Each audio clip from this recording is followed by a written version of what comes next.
If it goes backwards, don't jump out, just stay in it. So if the airbags go off.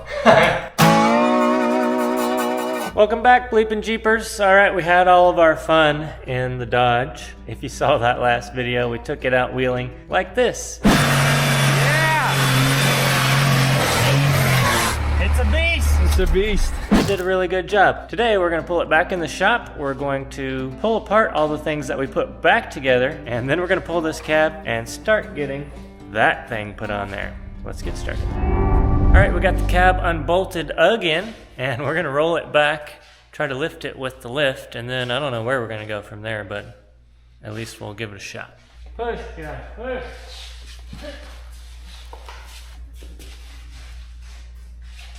All right, we had to get creative here. These brackets from Dirt Church Industries came in handy on the back. They actually are for the pinch seam. Those are gonna work really nice. On the front though, had to use some wooden blocks over here, but I think we're ready to lift. Slowly.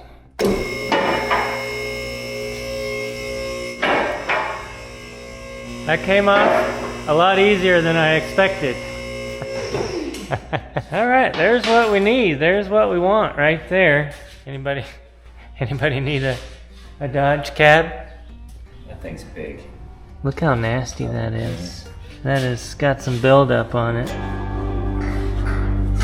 Alright, so what we need to do is to wheel this out, turn it 90 degrees almost, about 45 degrees, into that shot, and not hit the JAAAAG, and then get a tractor in here and try to move that.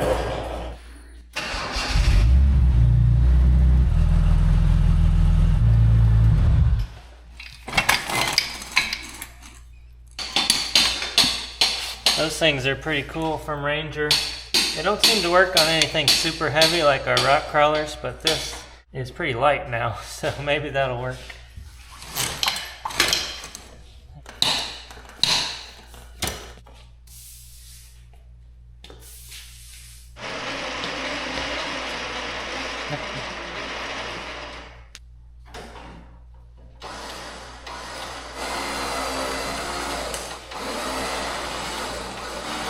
You guys might remember this steering wheel that I made for the FC.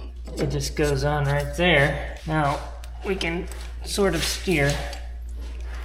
Sort of.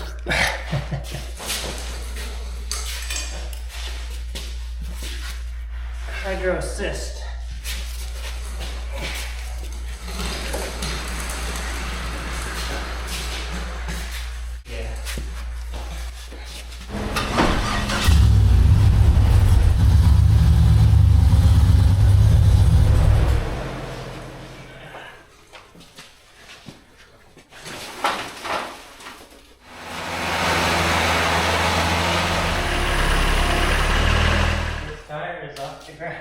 Go slow. If it goes backwards, don't jump out, just stay in it.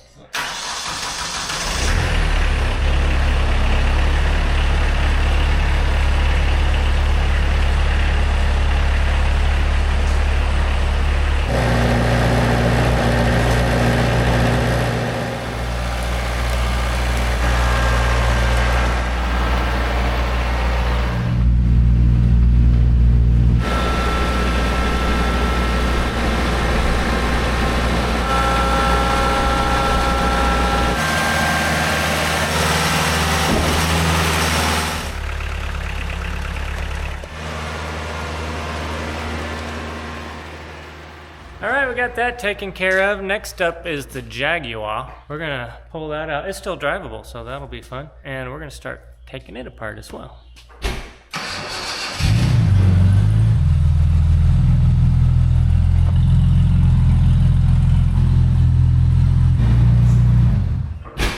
Alright, where should we start? Inside first? Gonna have to strip the inside out. Might as well start there. Would you like any tea? I never noticed this until just now. I hadn't either. Look at that. That's cool. So fancy. Oh wow, look at that. That is fanciness. We gotta get those working when this is all said and done. I don't know what the heck is up with this fan, or why it's so tiny, or why it's only down in the bottom. It is completely caked with sand hollow. Look at that. How do they expect you to off-road one of these things if you can't even go take it through sand? Look at that. I'm gonna have you. Oh, are you okay? You put holes in my clothes. I might have to kill you. Finally. Only took about 18 hours to get that out of there. Not take 18 hours. Yeah. That's 1985 technology. And there's just wires everywhere. Are you gonna need all these? Depends on how fancy we want to be. Do we want to allow the backseat passengers to roll down their windows? Am I a backseat passenger? You're a backseat driver.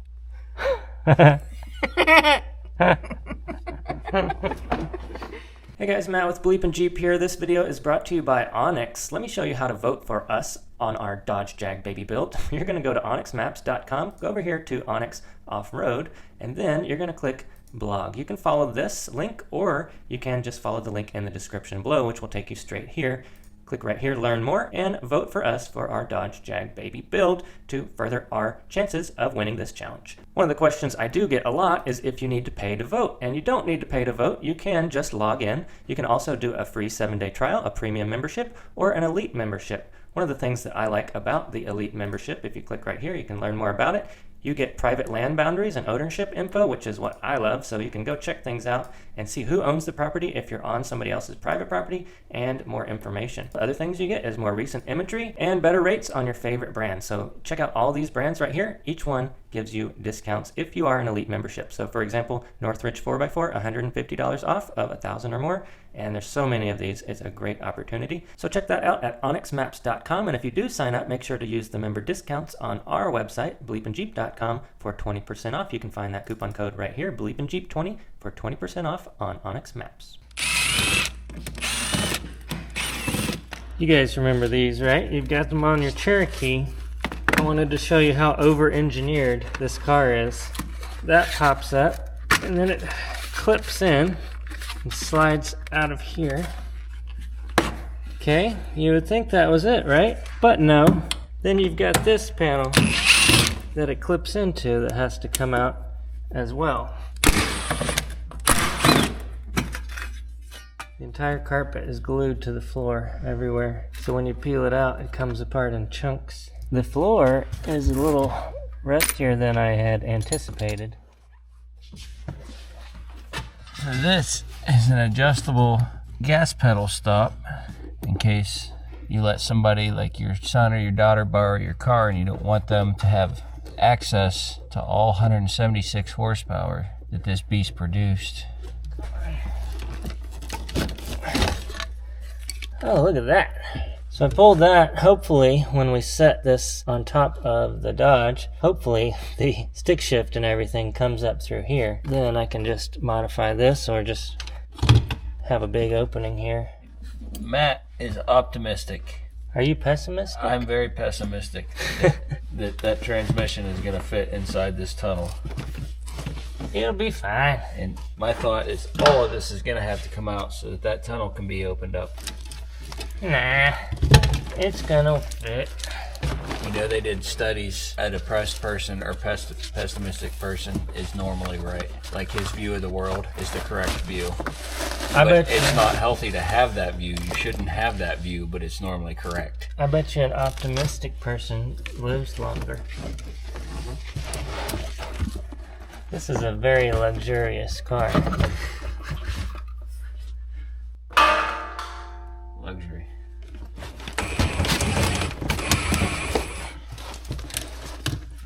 That's yummy right there. Oh, look at that. That looks good. Tasty. Alright, so back here in the boot, we've got a full-size spare.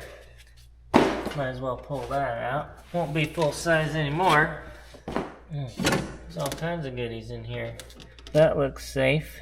Looks like a fuel filter back there. Oh, we found another socket. That's 2 sockets for this build. So back here on the wall, there's a motor. I bet you that's the motor for the for the skylight.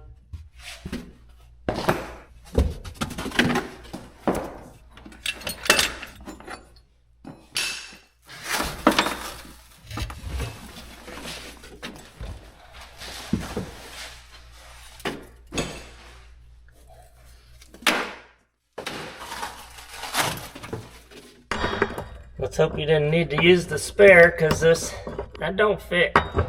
Yeah, it fits there.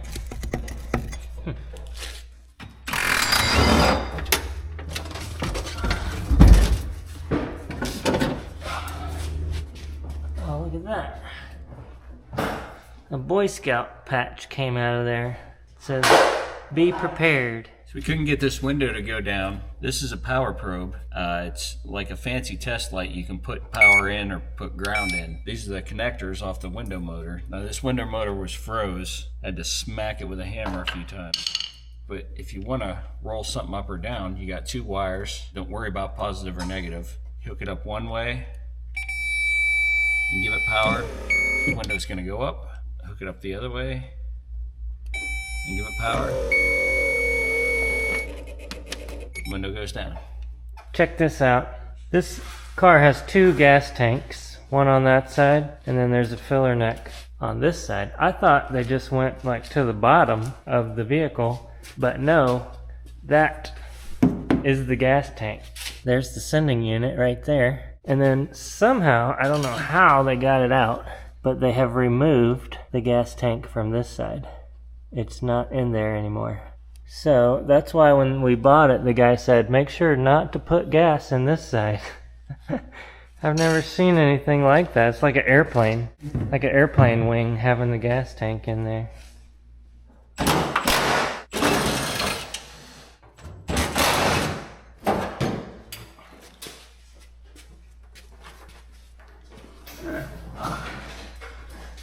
We probably won't need a lot of this wiring, but I am marking it with tape. That's my preferred method, and then labeling where everything goes. So that's the antenna, that's the pump switcher, this is the fuel pump positive, and that way if we need to run something off of those in the future, at least we know where that goes. So that's the pump switcher to switch the pumps. Even if we don't want to use that for switching the pumps, we could use that to go to the switch in there to control something in the back. I think when they went to the moon, they had less wires than this. You think I should just get inside and kick the window out?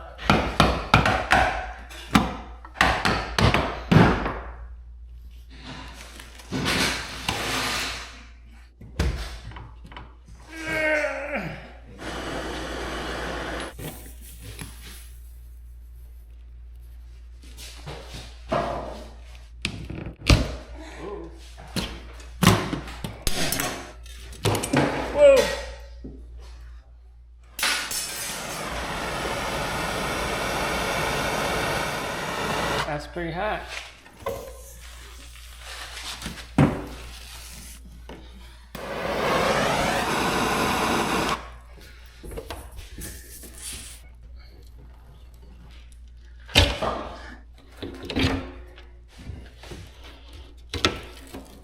Check that out.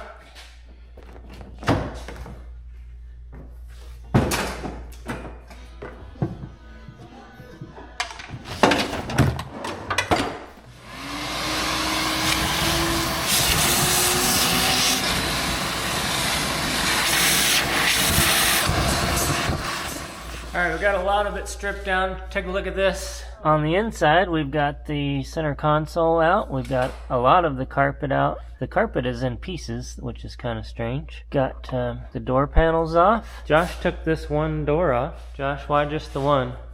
The people want to know. Is that for quick egress? Yeah. Got the window off. Everything is out of the trunk. Doing some paint testing. That stuff kind of worked good. The bumper is off. So, our next step. If you saw previously, the pressure washer went out, so we've ordered a new pressure washer. That should be in tomorrow. The goal is to get this out the door somehow and pressure wash this tomorrow when that arrives, because That thing is really nasty. Also, the Jaguar is really nasty, so we need to get that outside as well.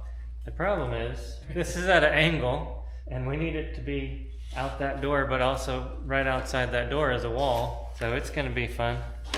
Might have to get the tractor out again. The Jag should still be running, fingers crossed. We disconnected a lot of wires, but we kept everything hopefully where it'll still be able to start, pull out, pull back in.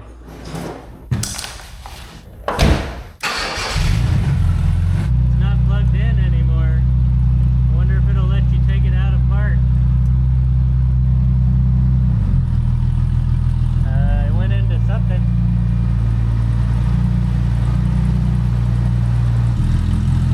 There it goes.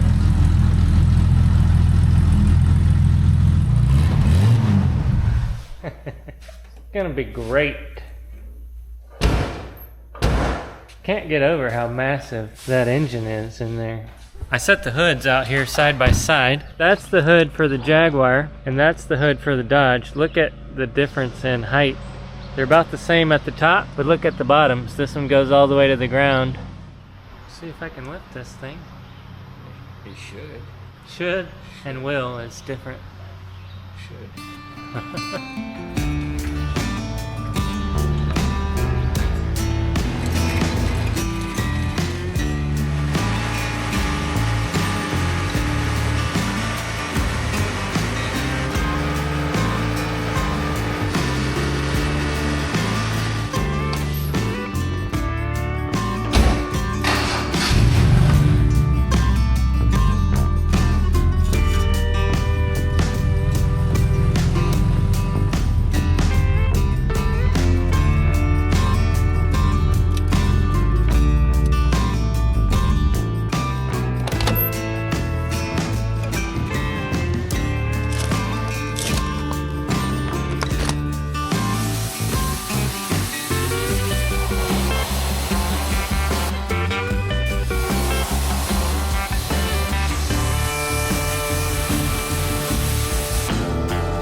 Okay, we did a lot of good work yesterday washing this Jag.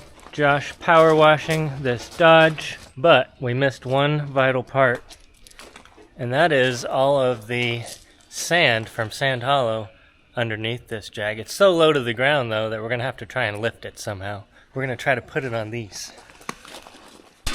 When I've done this in the past, it always just pushes them right out, and they shoot out like rockets. So be careful.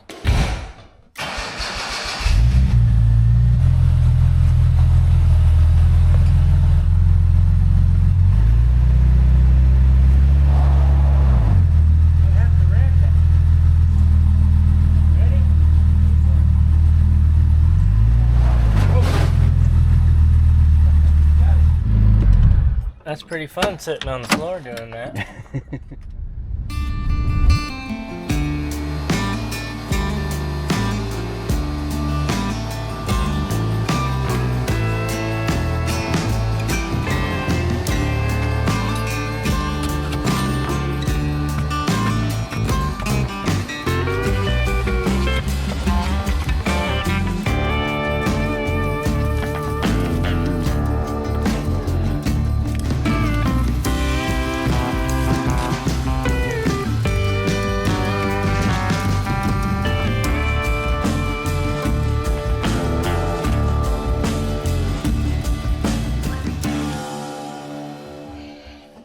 I'm not joking, guys, when I say that I think most of the weight of this car is made up of soundproofing materials.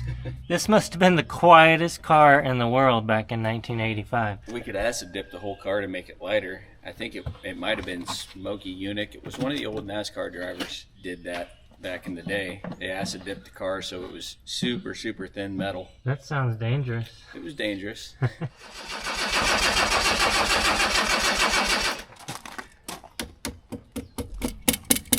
Got another spot to clean. Brought back a little bit of Utah with us.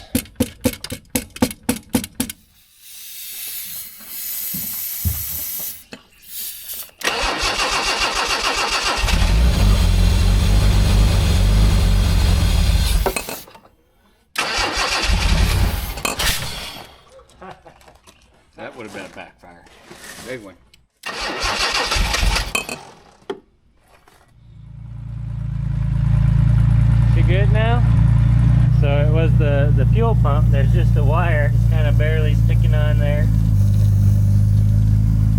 That's why she wouldn't run.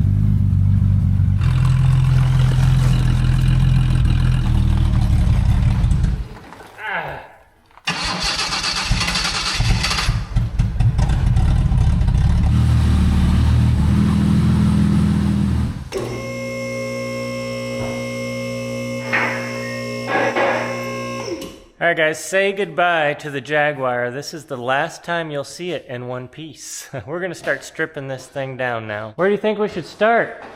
Maybe tires? Tires would probably be the best things. Rear axle, front axle, motor.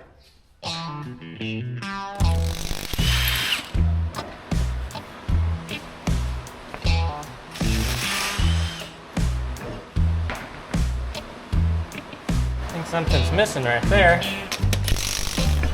So according to everybody that we've spoken to, these rear axles on these Jaguars are very popular for racing applications, for people building race cars, and you can sell them for quite a bit of money. So we're gonna hang on to that. If you guys are building a race car, do you need a rear axle from a Jag? I don't know what they do with it, but apparently it's popular. It's even got 2 coilovers on each side in there. Check that out.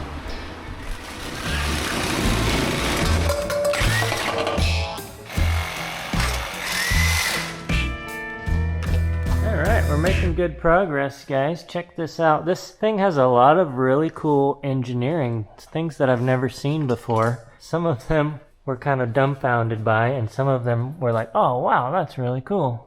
But check out this differential in here. So on the left and right side of the differential, that's where the brakes are. And we were wondering how in the world you'd change the brake pads. It would be pretty difficult. You'd most likely have to have it up on a lift or something. But then Josh figured out you can probably just pull them straight out and put them straight back in.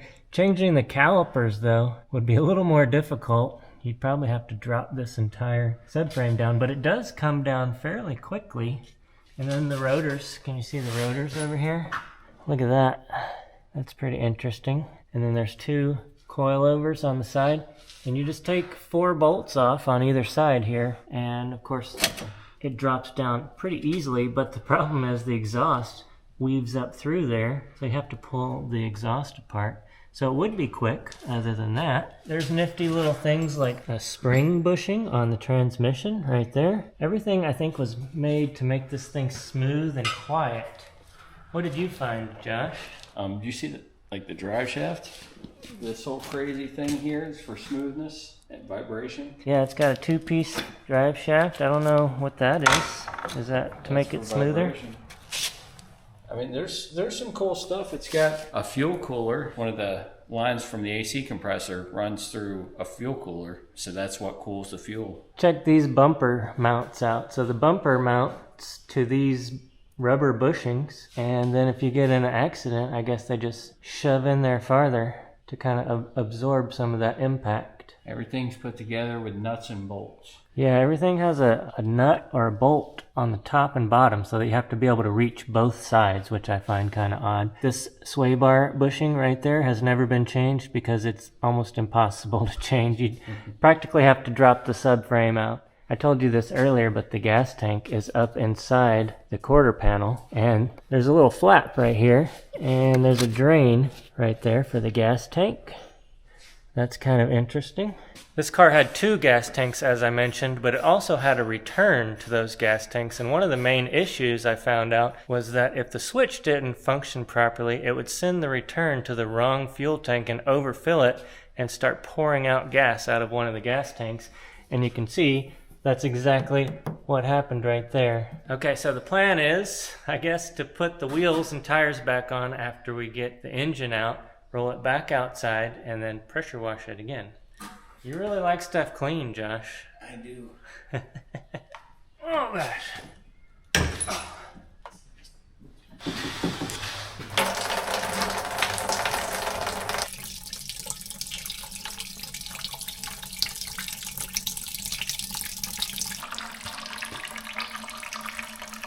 Oops.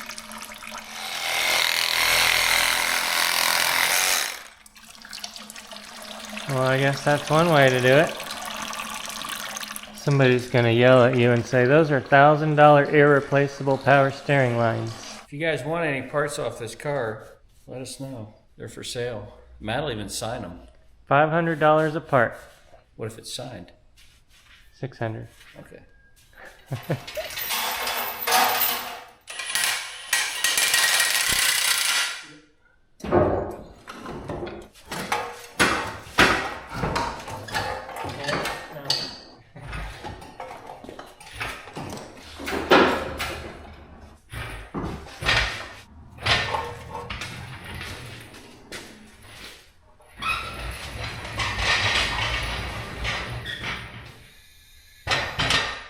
Look at this mess now. All right, guys, we're getting there, but we have to take a break because this weekend is Memorial Day weekend. We are having our fan ride with Off-Road and Chill / BleepinJeep fan ride this weekend.